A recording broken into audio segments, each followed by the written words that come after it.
Amém? Abra sua Bíblia comigo, por gentileza, no livro do profeta Miqueias. Livro do profeta Miqueias. É facinho aí, ó. Pertinho de Naum, né? Pertinho de Jonas, pertinho de Gênesis, próximo de Apocalipse. Tá? Livro do profeta Miqueias, no capítulo 7. Eu quero ler 3 versículos com você e depois nós vamos manter a nossa Bíblia aberta, porque eu quero compartilhar algumas coisas com você. Miqueias, capítulo de número 7. Eu falei desse tema há pouco tempo, eu tenho falado em alguns lugares sobre isso, e hoje de novo eu quero falar com você, e eu quero crer e crendo, e estou crendo que é Deus falando comigo e é Deus falando com você. Miqueias capítulo 7, a partir do verso 7. Acharam? Você que está em casa também achou? Acompanhe na tela. Eu, porém, olharei para o Senhor e esperarei no Deus da minha salvação. O meu Deus me ouvirá. A minha inimiga não se alegre a respeito de mim. Ainda que eu tenha caído, eu tornarei a me levantar. Se morar nas trevas, o Senhor será a minha luz. Sofrerei a ira do Senhor, porque pequei contra Ele. Até que julgue a minha causa e execute o meu direito. Ele me levará para a luz e eu verei a sua justiça. Vá agora lá para o verso de número 18. Quem é semelhante a ti, ó Deus, que perdoas a iniquidade e te esqueces da transgressão do remanescente da tua herança? O Senhor não retém a sua ira para sempre, porque tem prazer na misericórdia. Ele voltará a ter compaixão de nós, pisará aos pés as nossas iniquidades e lançará todos os nossos pecados nas profundezas do mar. Mostrará a Jacó a fidelidade e a Abraão a misericórdia, as quais juraste aos nossos pais desde os dias antigos. Louvado seja o nosso Senhor, bendito seja o nosso Salvador. O tema do livro de Miqueias é: o Senhor julga o pecado do seu povo.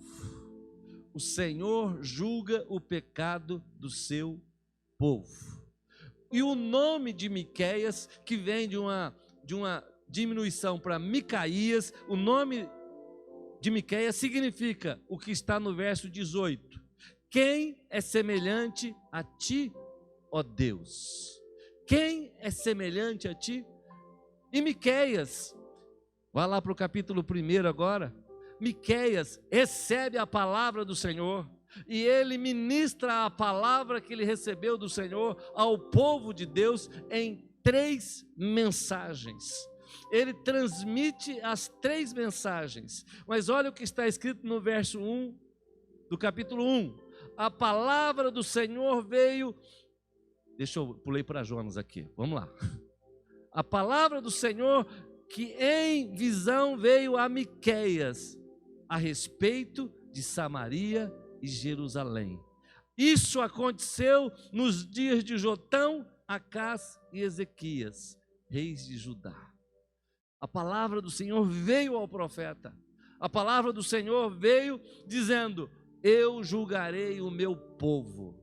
Eu julgarei os pecados do meu povo. E então as 3 mensagens que Miqueias compartilha conosco, a primeira, ele diz assim no verso 2 do capítulo 1. Acompanhe comigo. Escutem todos os povos, prestem atenção, ó terra, e todos os seus moradores. O Senhor Deus será testemunha contra vocês, do seu santo templo o Senhor falará. Agora, vá para o capítulo 3, verso 1. De novo, o profeta está dizendo: eu disse, Escutem agora, governantes de Jacó e chefes da casa de Israel. Por acaso não é a vocês que competem conhecer a justiça? Agora pula para o capítulo 6, verso 1. De novo, ele está dizendo: escutem agora o que diz o Senhor. Levante-se, defenda a sua casa diante dos montes, e que as colinas ouçam a sua voz. O Senhor é quem está falando. O profeta recebe a palavra do Senhor e ele está transmitindo ao seu povo, e ele fala de forma clara e aberta. E a mensagem que ele está trazendo é contra Jerusalém e contra Samaria. Ele está falando à nação de Israel, e ele usa aqui Samaria e Jerusalém, porque Samaria era a capital do reino do norte e Jerusalém era a capital do reino do sul. Nós sabemos que nessa época o reino estava dividido em duas partes: reino do norte com 10 tribos e meia, reino do sul com 1 tribo e meia. Reino do sul, Judá com capital em Jerusalém. Reino do norte, Samaria como capital. Por que é que o profeta está falando? E por que é que o tema dele é: o Senhor julgará o pecado do seu povo? Porque a nação estava andando na contramão da vontade de Deus. Porque aqueles dias na nação havia todo tipo de pecado. Se você observou a leitura que eu fiz rapidamente, no verso 2 do capítulo 1, você vai ouvir de novo o profeta dizendo: escutem todos os povos da terra, porque o Senhor será testemunha contra vocês, do seu santo templo ele falará.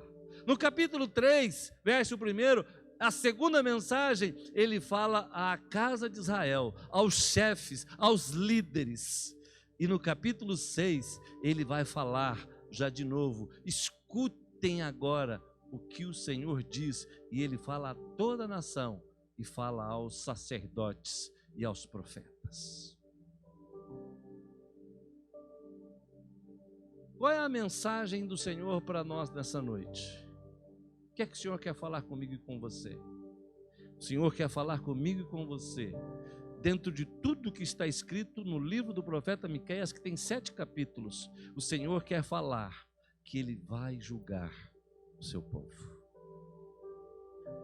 O tema não mudou, o conteúdo não mudou, a mensagem não mudou, os anos se passaram, séculos ficaram para trás, mas Deus continua falando ao seu povo. E o texto aqui nos diz que Deus julgará o seu povo.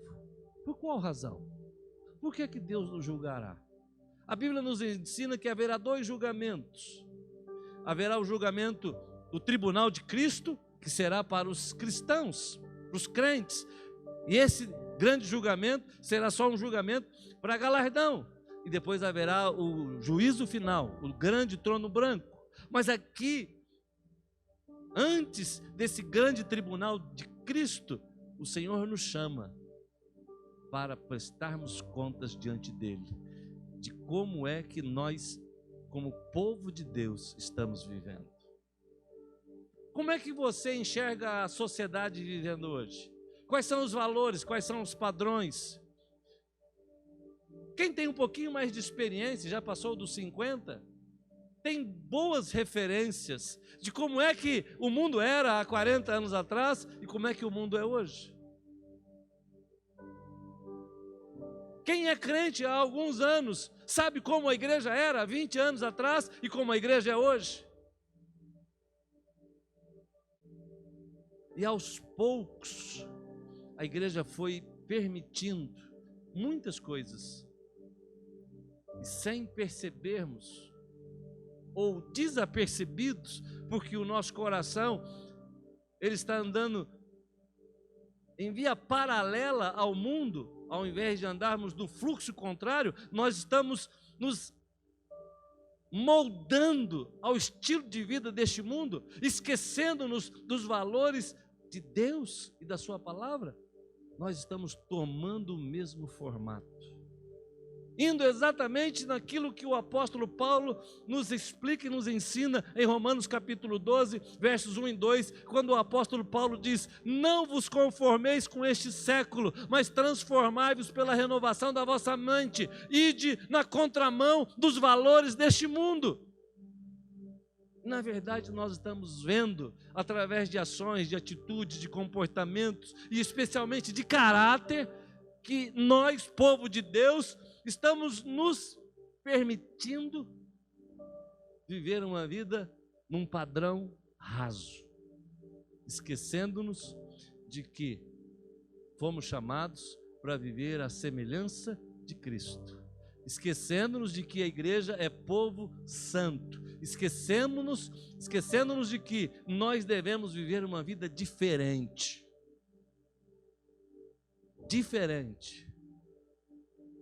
Nós não somos iguais ao mundo, nós temos que ser diferentes. Amém? Amém? E não me olhe com esse olhar assustado. Agora você de máscara, não sei nem o que você está... Eu não consigo nem ler o que você está pensando. Só vejo os seus olhos assim arregalados. Nós somos diferentes, porque somos povo de Deus, povo de propriedade exclusiva de Deus. Fomos comprados por preço elevado. Fomos comprados pelo precioso sangue de Jesus. Louvado seja o Senhor. Nós somos povo de Deus. Por que é que então Deus vem julgar o seu povo? Aqui há muitas questões que nós devemos só considerá-las rapidamente. Quando nós olhamos para o capítulo 2, a partir do verso 1, está escrito assim, dê uma olhada rapidamente na sua Bíblia. O profeta Miqueias diz: ai daqueles que ainda no seu leito imaginam a iniquidade e planejam o mal, ao amanhecer eles o praticam, porque tem poder para tanto. Olha o que o profeta está dizendo. Por que virá o juízo sobre o povo de Deus? Porque o povo de Deus, ainda no leito da cama, imagina coisas más, e ao levantar-se, eles vão praticá-las. Cobiçam campos e se apossam deles, cobiçam casas e as tomam, assim fazem violência a um homem e a sua casa, a uma pessoa e a sua herança. Portanto, assim diz o Senhor: eis que estou forjando uma calamidade contra esta família, da qual vocês não livrarão o seu pescoço. Por que vem o juízo? E por que o juízo vem sobre o povo de Deus? Nesse contexto do capítulo 2, é por causa da cobiça. É por causa da cobiça. E hoje nós estamos assistindo uma igreja que cobiça. Quando você vai para a carta de Tiago, dá uma chegadinha lá em Tiago, capítulo 1, vamos ver o que é que o Tiago está dizendo para a gente, exatamente acerca do pecado. Como é que o pecado nasce? Como é que o pecado produz o seu fruto? Tiago capítulo 1, no verso de número 14, está escrito assim: ao contrário, cada um é tentado pela sua própria cobiça, quando esta o atrai e seduz. Então a cobiça, depois de haver concebido, dá à luz o pecado, e o pecado, uma vez consumado, gera a morte. Miqueias está falando o que depois Tiago veio a falar. Um povo que cobiçava. Por que vem o juízo sobre o povo de Deus? Por que Deus vem julgar o seu povo? Por causa de falsos profetas, falsas profecias, falsas doutrinas, falsos ensinamentos, falsa vida espiritual. A igreja hoje tem mais do que é falso do que é verdadeiro. Quando você vai para o capítulo 2, a partir do verso 6, está escrito assim: eles dizem, não profetizem tais coisas, porque a desgraça não cairá sobre nós. Tais coisas anunciadas não alcançarão a casa de Jacó. Estaria o Espírito do Senhor irado? Será que ele agiria assim? De fato, as minhas palavras fazem o bem ao que anda retamente. Parece que hoje viver uma vida reta, parece que hoje viver uma vida piedosa, parece que hoje viver uma vida correta é errado. Parece que desejar a justiça, parece que desejar coisas corretas é errado. Por isso nós estamos vivendo num mundo de ponta cabeça. Os valores, eles ficaram de perna para o ar. Pais não podem corrigir filhos. Você não pode disciplinar filhos, você não pode mais corrigir funcionários, você não pode mais tomar atitudes. Nós estamos perdendo o controle do que é correto e do que é certo. E nós estamos ficando só com as coisas que são erradas. E a igreja tem tomado parte disso. Eu e você, como povo de Deus, temos tomado parte disso. Porque nós estamos nos acostumando dia a dia com tudo o que está acontecendo. E nós nem percebemos mais. E quando percebemos, nós não combatemos, nós não confrontamos, nós não bradamos. Como é que nós nos calamos diante das mais absurdas leis que estão sendo agora, nesse tempo, aprovadas e aceitas por toda a sociedade mundial? Quando se permite fazer um aborto legalmente numa gestante de 9 meses. A sociedade aceitou. Na França é permitido. Foi aprovado. Quem é que se levantou? Onde que está a igreja? Cadê o povo de Deus? Nós perdemos toda a força, porque nós estamos vivendo, na maioria das vezes, uma vida de aparência. Nós precisamos que o Senhor de novo reavive o nosso coração. Nós precisamos de novo ter a coragem dos primeiros cristãos que enfrentaram leões, que foram para as fogueiras, que foram pregados na cruz, que foram queimados vivos, mas eles não negaram a sua fé e eles não se esconderam, proclamaram: Jesus Cristo é o meu Senhor, Jesus Cristo é o meu Salvador, a sua palavra é verdadeira e nós somos o povo de Deus. Ainda que vocês cortem a nossa cabeça, nós continuaremos falando e bradando. Por que é que o Senhor vem julgar o seu povo? Porque há uma falsa doutrina, há um falso ensinamento hoje. Tudo vai bem, tudo vai ficar bem, nós não vamos ter problemas nenhum. É o que a multidão quer ouvir e é o que os falsos mestres, falsos pastores, falsos profetas, falsos cristãos estão ensinando. Por que é que vem o julgamento sobre o povo de Deus? Por causa dos nossos pecados, por causa do pecado da liderança. Quando no capítulo 3,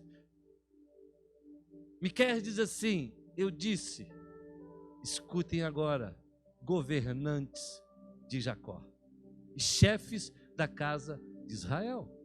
Quando ele fala sobre Jacó, ele está falando sobre o povo de Deus, porque o povo de Deus é descendência de Abraão, de Isaque e de Jacó. Quando ele fala de Israel, é porque o nome de Jacó foi trocado para Israel, lá no vale de Jaboque. Então Jacó e Israel são a mesma pessoa e é o povo de Deus, porque o povo de Deus é conhecido como o povo de Abraão, de Isaque e de Jacó. Ele diz, governantes de Jacó, chefes da casa de Israel, por acaso não é vocês que compete conhecer a justiça? Mas olha o que ele diz: mas vocês odeiam o bem e amam o mal. Parece com alguma coisa de hoje? arrancam a pele do meu povo e a carne de cima dos seus ossos, comem a carne do meu povo e lhes arrancam a pele, quebram os seus ossos e os repartem em pedaços que vão para a panela e em carne que vai para o caldeirão. Meu irmão, nós estamos vendo tudo isso acontecer nos nossos dias. Deus vem julgar o seu povo. Deus vem julgar a sua igreja. E nós precisamos estar prontos e preparados. No capítulo 6, do verso 1 ao verso 8, há uma acusação do Senhor contra nós. Olha o que está escrito. Verso 2 do capítulo 6. Ó montes, escutem a controvérsia do Senhor, e vocês, duráveis fundamentos da terra, prestem atenção, porque o Senhor tem uma controvérsia com o seu povo e entrará em juízo com Israel. No capítulo 6, do verso 9 até o capítulo 7, há uma sentença de Deus contra nós, contra o seu povo. A voz do Senhor se dirige à cidade, e a verdadeira sabedoria temer o seu nome. Escutem, ó tribos e todos os moradores da terra. Escutem, escutem. Há uma sentença, há uma acusação contra nós. Mas deixa eu dizer algo para você. Apesar de estarmos vivendo em tempos tão difíceis e de muitas vezes nós estarmos sendo conformados com o tempo e com o modo de vida deste mundo, Deus está falando com o seu povo. Ainda há tempo, porque a espera. Capítulo 7, verso 1 está escrito assim: ai de mim, porque estou como quando são colhidas as frutas do verão, como quando se procuram uvas depois da vindima, ou da vindima. Não há cachos de uvas para chupar, nem figos temporãos que eu gostaria de comer. Desapareceram da terra os piedosos, e não há entre todos um só que seja reto. Todos ficam à espreita para derramar sangue, cada um caça o seu irmão com rede. As suas mãos são hábeis na prática do mal. As autoridades exigem, os juízes aceitam o suborno, os poderosos manifestam os seus maus desejos e assim, em conjunto, tramam os seus projetos. Veja o que está escrito: o melhor deles é como o espinheiro.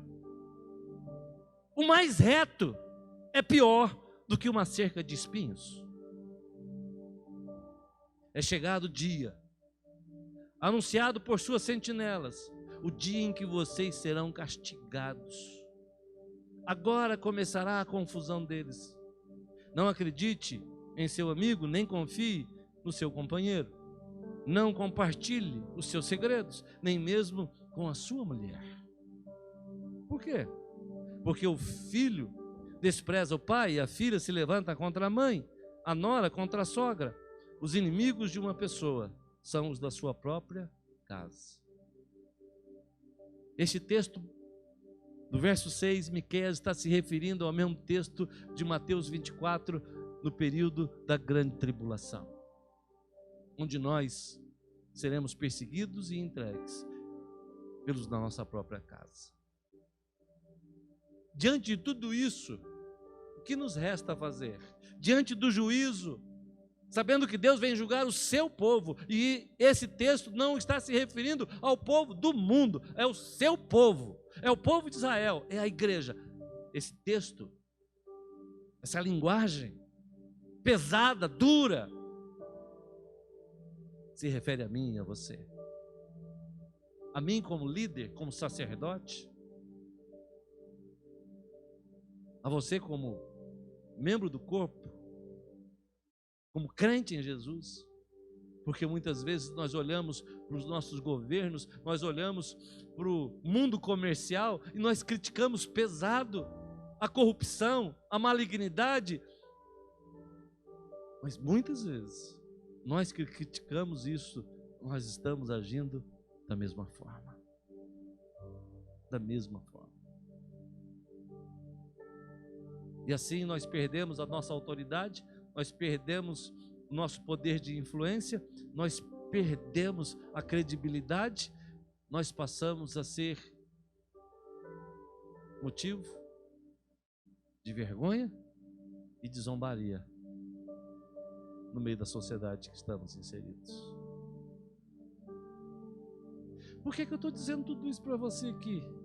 Talvez você tenha saído de casa hoje e disse assim: pastor, poxa, o segundo culto que nós vamos presencial, dá uma palavrinha boa aí. Talvez eu até preferisse te dar uma palavrinha boa, mas hoje é essa palavra que está no meu coração para você, porque eu tenho plena convicção de que Deus é que mandou dizê-la para você. Você que está aqui, você que está em casa. Porque essa palavra primeiro é para mim, para depois ser para você. Então eu tenho que abraçá-la, eu tenho que digeri-la, eu tenho que aceitá-la, e eu tenho que, diante de tudo que eu estou vendo e da maneira como eu estou vivendo, eu preciso entender que Deus vem me julgar. Agora eu sei que eu sou pecador,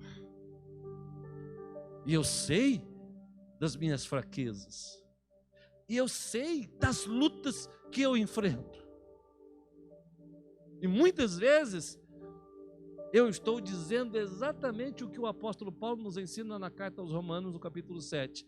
Olha, eu queria fazer melhor, eu queria viver uma vida de santidade genuína, pura, eu queria ser muito mais eficaz, eu queria influenciar muito mais, eu não queria de maneira nenhuma magoar, ferir ninguém, eu queria de fato viver uma vida plena diante de Deus, mas às vezes eu não consigo, porque o apóstolo Paulo diz que o mal que ele não queria fazer, isso ele fazia, mas o bem que ele tanto ansiava e desejava, às vezes ele não conseguia. Todos nós travamos essa luta, mesmo como cristãos, nós lutamos diariamente conosco mesmo, porque Hebreus capítulo 12 diz que o pecado, ele nos assedia diariamente, ele bate à nossa porta todos os dias, ele nos faz convites todos os dias, ele vem de todas as formas, e às vezes nós não nos apercebemos de que sobre a nossa cabeça trava-se uma grande batalha espiritual.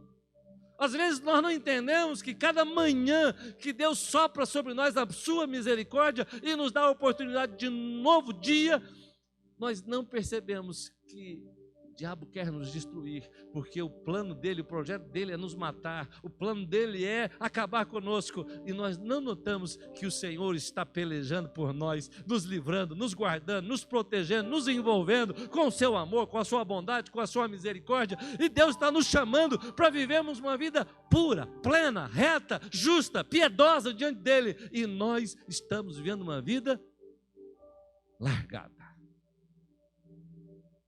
Como é que nós provaremos um avivamento? Como é que nós influenciaremos esse mundo? Como é que as coisas na nossa vida e na nossa casa vão mudar? Como é que nós desfrutaremos dias melhores? Como é que nós venceremos o inimigo? Como é que pisaremos na cabeça do diabo? Como é que nós pregaremos o evangelho poderoso, genuíno, puro e santo do Salvador, se nós não estamos vivendo de tal forma? E não pense que a obrigação e responsabilidade de pregar o evangelho é só minha. Não pense você dizendo assim: o pastor é que pregue. Deus chamou o pastor para pregar. Sim, Deus me chamou para pregar. Mas você é filho de Deus, e você é participante do corpo, e você faz parte daqueles que testemunham com o seu estilo de vida que Jesus é o teu Senhor. Obrigado pelo amém.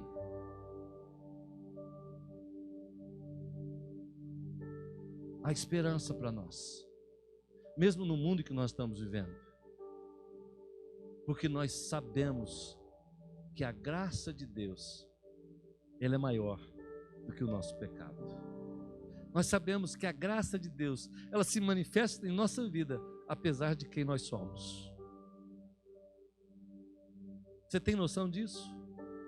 Que você só está aqui hoje à noite, que você só está em casa hoje, no conforto da sua família, participando deste culto, porque a graça de Deus é maior do que o nosso pecar, e é através da graça de Deus que nós somos sustentados, e é através da graça de Deus que nós vencemos cada dia, porque aquele que pensa que está em pé, que se cuide.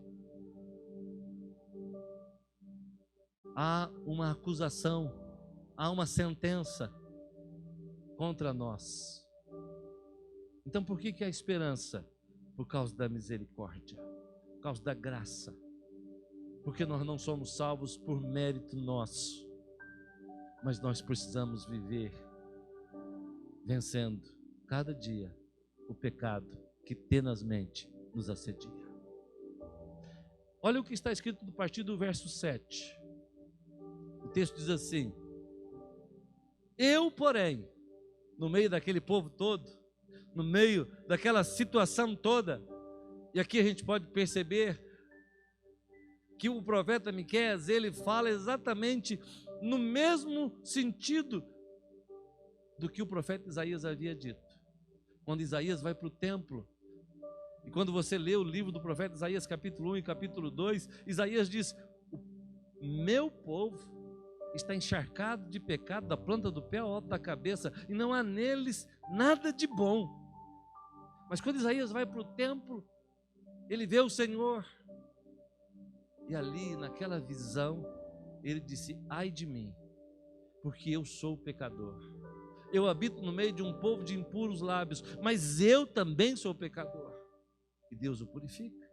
Aqui o profeta Miqueias está dizendo a mesma coisa. Eu estou no meio de um povo. Agora ele diz assim: eu, porém, olharei para o Senhor e esperarei no Deus da minha salvação. Eu, porém, olharei para o meu Deus e esperarei no Deus da minha salvação. O meu Deus me ouvirá. Sabe o que a gente aprende aqui?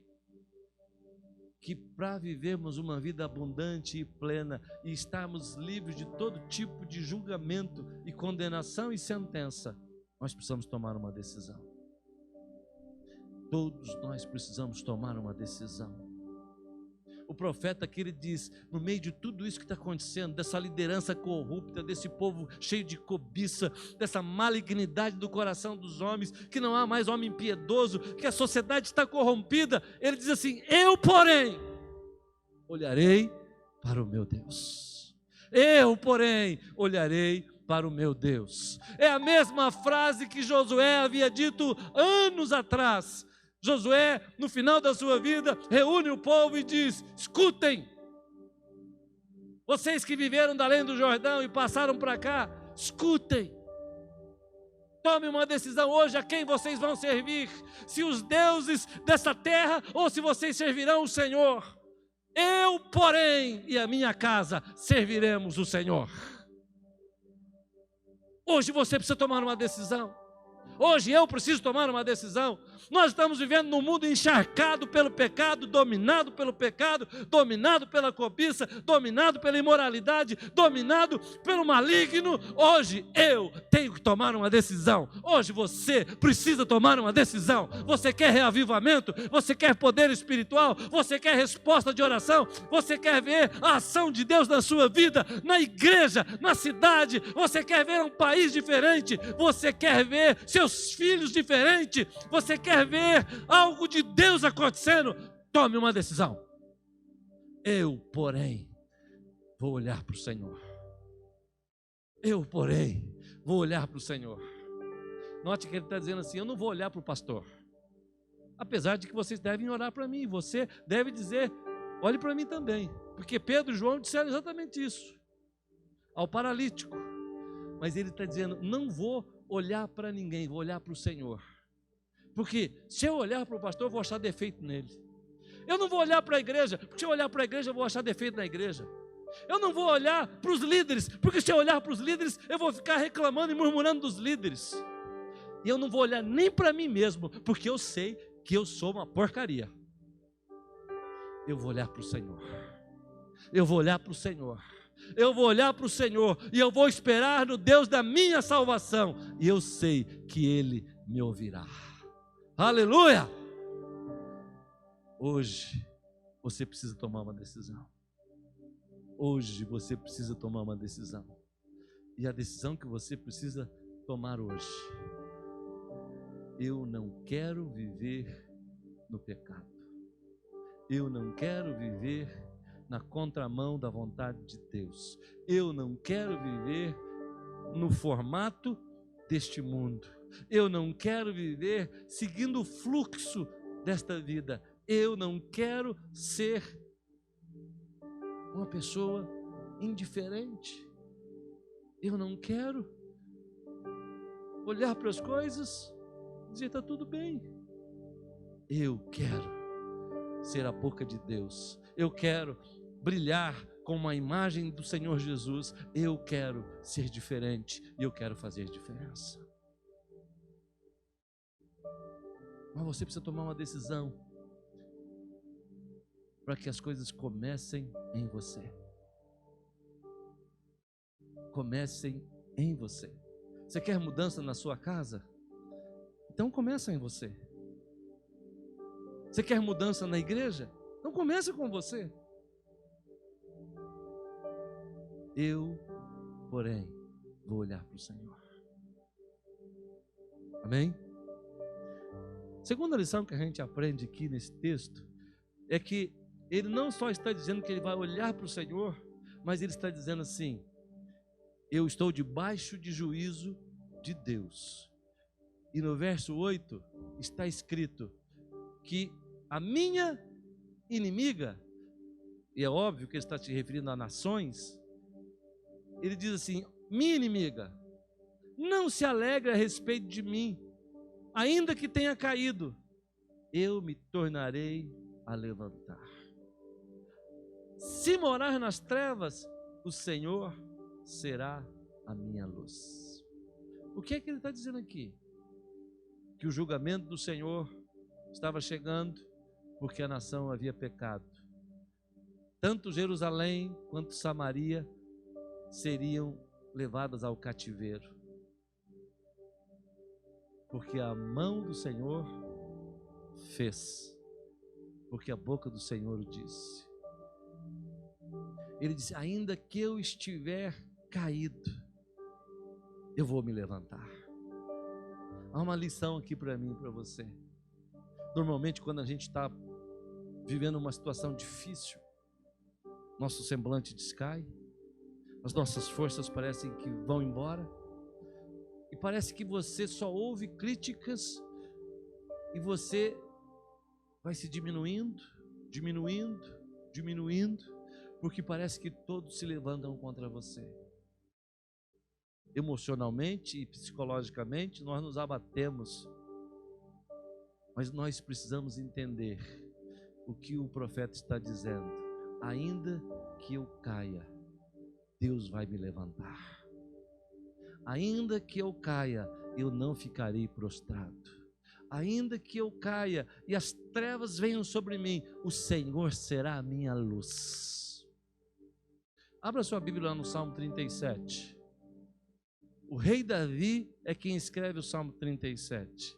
E veja o que o rei Davi diz aqui no Salmo 37, que é um salmo lindo. Nós lemos o salmo no início do culto, mas eu não li esses versículos. Mas veja o Salmo 37. Veja o verso 23 e o verso 24. O Senhor firma os passos do homem bom e se agrada do seu caminho. Se cair, não ficará prostrado, porque o Senhor o segura pela mão. Meu irmão, se você cair, você não ficará no chão, porque o Senhor te levanta. Abra sua Bíblia lá em Provérbios, capítulo 16. Ou melhor, capítulo 11, se eu não me engano. Deixa eu dar uma olhadinha aqui, o texto que é. Provérbios, Provérbios, deixa eu ver se eu tenho o texto aqui. Provérbios 24. Provérbios 24. Minha cabeça já não está mais confiável. Não sei nem onde eu estou hoje. Provérbios capítulo 24, verso 16. Olha o que está escrito. Porque 7 vezes cairá o justo e se levantará. 7 é o número completo, pleno. 7 nos dá o entendimento e a compreensão de que não importa quantas vezes você cair, você não precisa ficar prostrado, você pode se levantar. 7 vezes cairá o justo e não ficará prostrado. Ainda que você esteja andando longe do Senhor, e ainda que você esteja caído e pecado e desagradado a Deus, ainda que a mão do Senhor esteja pesando sobre a sua vida, hoje você pode tomar uma decisão. Hoje você pode se levantar novamente. Hoje você pode. Porque Deus, Ele não nos abandona. Olha o que está escrito lá no capítulo 7. Volta lá para Miqueias. Olha o que está lá no capítulo 7, no finalzinho do capítulo 7. Olha só o que está escrito. No verso 18, Miqueias diz assim: quem é semelhante a ti, ó Deus, que perdoas a iniquidade e te esqueces da transgressão? Meu irmão, Deus se esquece das suas transgressões. Quem é semelhante a ti, Senhor, que perdoa a iniquidade, esquece a transgressão do remanescente da tua herança? O Senhor não retém a sua ira para sempre, porque tem prazer na misericórdia. Mesmo Deus estando na posição de juiz, mesmo Deus tendo autoridade para nos condenar, Ele prefere nos amar e nos estender a mão e nos levantar. Isso é maravilhoso. Não há Deus como o Senhor. Ele perdoa a iniquidade, Ele esquece da transgressão, Ele voltará a ter compaixão de nós. Ele pisará os pés às nossas iniquidades e lançará todos os nossos pecados onde? Nas profundezas do mar. Mas quando isso acontece? Vá lá para a primeira carta de João. Quando é que isso acontece? Primeira carta de João, capítulo 1, verso 9. Grife esse versículo na sua Bíblia, porque esse versículo você não pode esquecer dele nunca mais. Se confessarmos os nossos pecados, Ele é fiel e justo para nos perdoar os pecados e nos purificar de toda injustiça. Olha o que o texto está dizendo. Se confessarmos os nossos pecados, Ele é fiel e justo para perdoar e para nos purificar de toda injustiça. Ah, pastor, hoje eu estou mal, essa semana eu estou mal, esse começo de ano eu estou mal. Você não precisa ficar mal. Ah, eu estou caído, eu estou prostrado, eu estou frio. Você não precisa continuar assim. O Senhor estende a mão para você. Você não precisa continuar no chão. Você não precisa continuar no pecado. Ah, pastor, eu errei. Você não precisa continuar errando. Hoje Deus te estende a mão. Toma uma decisão. Eu olharei para o Senhor e Ele ouvirá a minha voz. Eu esperarei no Deus da minha salvação. Tome uma decisão. Confesse o seu pecado. Ele é fiel e justo. Veja o capítulo 2, verso 1. João está dizendo para mim e para você: meus filhinhos, escrevo-lhes estas coisas para que vocês não pequem.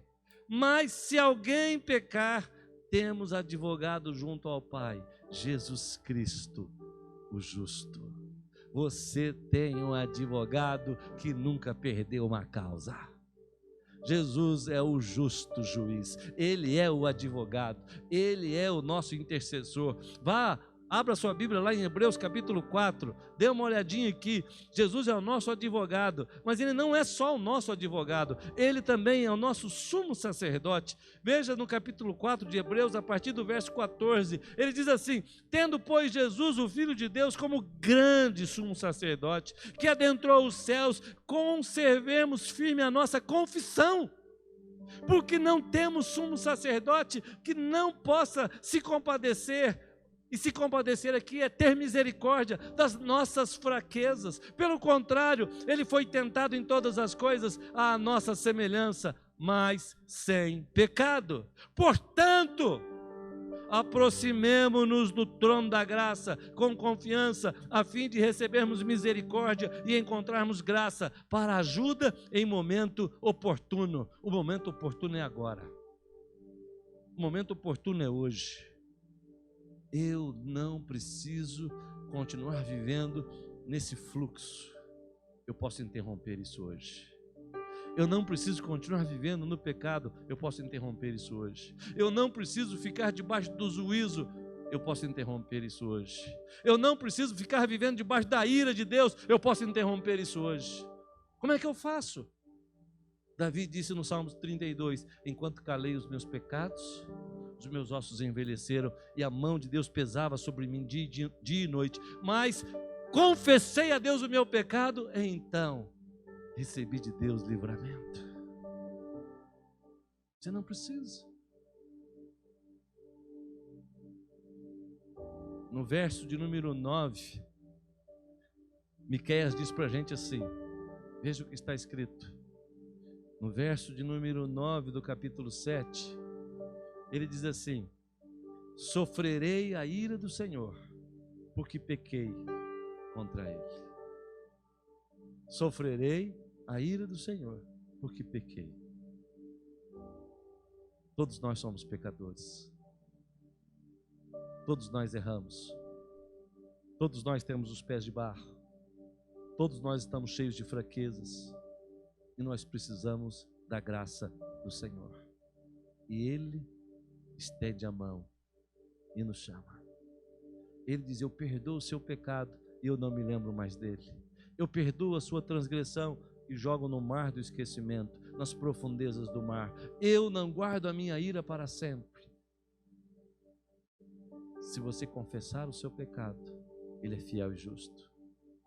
Nós temos um advogado, nós temos um intercessor, um sumo sacerdote, que junto do Pai diz assim: Pai, está vendo aquele cara lá embaixo? Está vendo o Luiz Henrique? Ele é pecador, mas não olha para ele através dele mesmo, olha para ele, porque eu morri na cruz por ele. Então, quando o Senhor olhar para ele, olhe para ele através de mim, e o Senhor não vai vê-lo, o Senhor vai me ver, porque o sangue que eu derramei na cruz o cobre, o perdoa, o salva. Não há mérito em mim, há mérito nele, porque pelo sangue que ele derramou, eu sou perdoado. O Senhor está dizendo: você não precisa viver mais assim, você pode viver uma vida diferente. A igreja não precisa mais viver uma vida assim, nós podemos ser diferentes. Hoje nós podemos provar algo novo de Deus. Tome uma decisão. Eu, porém, olharei para o Senhor, disse o profeta.